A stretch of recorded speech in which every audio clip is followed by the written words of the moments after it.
Доброе утро. Меня зовут Татьяна. Сказка в подарок. Я мастер Жужу из Самары. Сегодня у нас холодно, но солнечно, поэтому предлагаю вам позавтракать на природе, на свежем воздухе. Ну, не совсем позавтракать.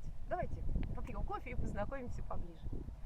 Я рисую картины темперой, акварелью, карандашом. Очень люблю графику, тушью, пером. Занимаюсь росписью по дереву, по стеклу. Расписываю шкатулки, матрешки. Очень люблю на матрешках сюжеты старых русских сказок. Расписываю вазы стеклянные, бокалы, чашки. Есть даже расписанные вручную елочные украшения. Главный, самый мой любимый герой моих произведений – это настроение, ощущения, впечатления, которые возникают от определенного места, от музыки, от поездки, от общения с какими-то интересными людьми.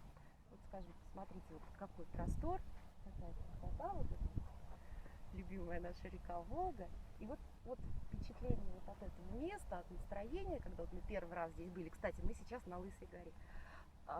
Появилась картина, специально прихватила ее с собой, чтобы вам показать ее именно здесь. Вот такая вот работа. Называется она «Шаг тишины».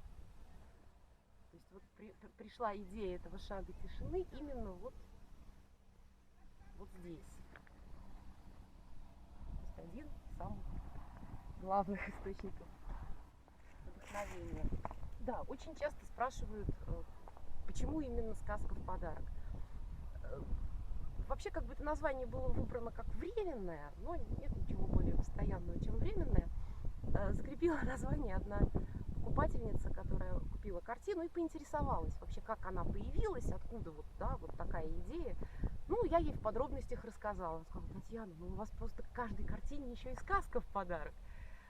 Вот так название закрепилось. Если интересно, приходите ко мне в магазин на Жужу. Там скоро будет очень много новых работ. Естественно, все они будут со сказками, с историями.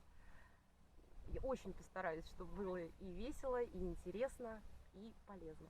Ну, за сим все, потому что пока хорошая погода. Пойду сейчас пока этюды поделаю. Всем хорошего дня, солнышко в душе. Жду вас в гости на Жужу.